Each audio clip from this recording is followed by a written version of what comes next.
Okay மகளே, this is signing again 5C last part. So இன்றைக்கி கதையை முடிச்சிடலான் இருக்கேன். ரொம்பவே கஷ்டப்பட்டு 3 வருஷம் எப்படி போச்சுன்னே தெரியல.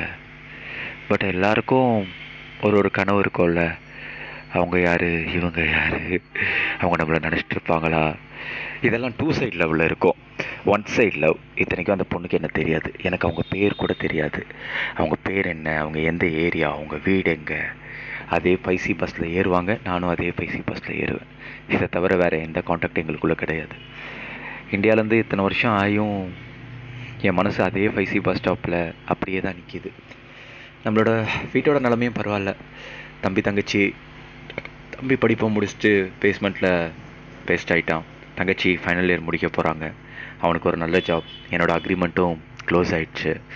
ஸோ திரும்பி இங்கேயே ஒர்க்கை கண்டினியூ பண்ணலாம். பட் இந்தியா போய் ஆகணும்.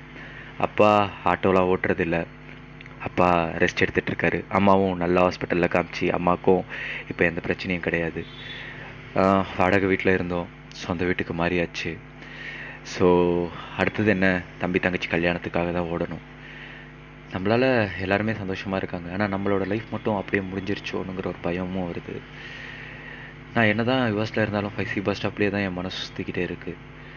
அவங்கள போய் பார்த்தா அவங்க என்ன பண்ணுவாங்க, ஒரு வேளை அவங்கள பார்க்க முடியுமா, இந்த 3 வருஷத்தில் அவங்களுக்கு கல்யாணம் ஆகிருக்குமா. என் மனசு இதே தான் ஓடிக்கிட்டு இருக்கு. இன்னும் 2 ஹவர்ஸில் ஃப்ளைட்டு, இந்தியா போகணும்.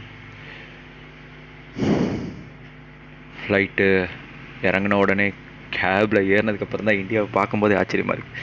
இந்த 3 வருஷத்தில் இந்தியா எவ்வளோ மாறிடுச்சுல. வாவ், மெட்ரோலாம் போடுறாங்க. நம்மளோட சிட்டியும் மெட்ரோ டெக் ஆகிடுச்சு போல். பாடுறா, இந்த இடத்துலையும் யங்ஸ்டர்ஸ் சுற்ற ஆரம்பிச்சிருக்காங்க.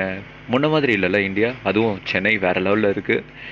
ஆனால் எங்கே போனாலும் அதே குப்பை டப்பா, மூடாத குப்பை தொட்டி. ரோடில் பசங்க பிச்சை எடுக்கிறாங்க. இதை தவிர வேறு எதுவுமே இங்கே ஓடாது போல். இதை மட்டும் யாராலையும் மாற்ற முடியல. எத்தனை அரசியல்வாதிகள் வந்து போனாலும் இதை மாற்ற மாட்டுறாங்களே. இதுக்கு தான் எல்லோரும் யுஎஸ்லேயே இருந்துடுறாங்கன்னு நினைக்கிறேன். எல்லோரும் ஜாப் முடிஞ்சு வந்ததுக்கப்புறம் யுஎஸ்லேருந்து ரிட்டர்ன் வந்தால் வீட்டுக்கு தான் போவாங்க. ஆனால் நான் அதே 5C பஸ் ஸ்டாப் தான் போனேன். வா, முன்ன மாதிரி இல்லைல்ல, வேறு லெவலில் இருக்கே. பஸ் ஸ்டாப்லாம் கலர்ஃபுல்லாக இருக்குது, ஏசி போட்டிருக்காங்க. ஆப்போசிட் டீ கடைக்காரன்னு கொஞ்சம் வசதி ஆகிட்டார் போல். டீ கடை வச்சுருந்தவர் இப்போ டீ ஸ்டால் வச்சுருக்காரு. எங்கே நம்ம பீடா கடை, அது தானே. எங்கே போனாலும் இந்த துப்புற பழக்கம் இந்தியாவிலேருந்து மாறவே வராது. எல்லா இடத்துலையும் இந்தியாவிலேருந்து தான் போய் துப்ப ஆரம்பிச்சிருக்காங்க. இந்தியாவே துப்பி துப்பி கேவலமாக்கி வச்சுருக்காங்க. அந்த அண்ணனை பார்த்தேன். அந்த அண்ணன் பார்த்த உடனே என்னை கண்டுபிடிச்சிட்டாரு. டே தம்பி, நீ இந்த கம்பெனியில் தானே வேலை செஞ்சுட்டு இருந்த அப்படின்னு. ஆமாம் அண்ணன் கிட்ட போய் பேச ஆரம்பித்தேன். எப்படி தம்பி இருக்கீங்க, நல்லா இருக்கீங்களா, வீட்டிலலாம் நல்லா இருக்காங்களா. எல்லோரும் நல்லா இருக்காங்கண்ணா, நீங்கள் எப்படி இருக்கீங்க, வீட்டிலலாம் நல்லா இருக்காங்களா. ஸோ அவங்க கடையை பற்றி விசாரிக்க ஆரம்பித்தேன். அப்படியே போயிட்டு இருந்தேன். தம்பி, உங்ககிட்ட ஒரு விஷயம் சொல்லணும் அப்படிங்கிறப்போ ஏதோ ஒரு சவுண்டு கேட்குது. பார்த்தா அந்த பஸ் ஹாரன் சவுண்ட். ஆனால் நான் அது வந்துடுறேன் அப்படின்ட்டு அவர் பேசுறதை கட் பண்ணிட்டு நேரம் அங்கே போய் நிற்கிறேன்.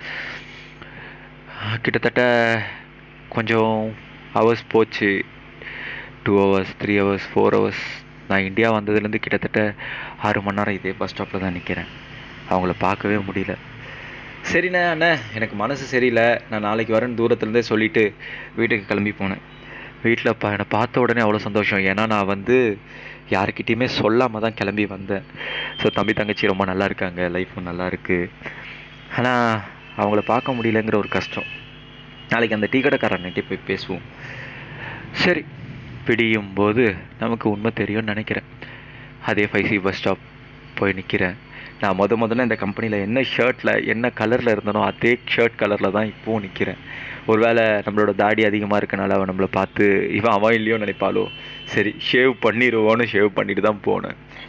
ஸோ அதே மாதிரி அதே டே என் லைஃப்பில் திரும்பி வந்தது. பட் திரும்பி அதே தான் சொல்லுவேன்னு நினைக்காதீங்க. இந்த வாட்டி ஈவினிங் டைம் இல்லை, மார்னிங் டைமு, கொஞ்சம் மழை பெய்யுது, அவ்வளோதான். இந்த வாட்டி சன்னு கிடையாது. ஆனால் இளையராஜா சாங்கும் கிடையாது, ரகுமான் சாங்கும் கிடையாது. இந்த வாட்டி போகிறது அனிருத் சாங்கு. கொஞ்சமாக வெயிட் பண்ண ஆரம்பித்தேன். அந்த டீ கடைக்காரனை கூப்பிட்டாரு. என்னன்னு கேட்டு தான் பார்ப்போமேன்னு போனேன். தம்பி, உனக்கு ஒரு விஷயம் சொல்லணும், ஆனால் அது எப்படி சொல்கிறதுன்னு எனக்கு தெரியல.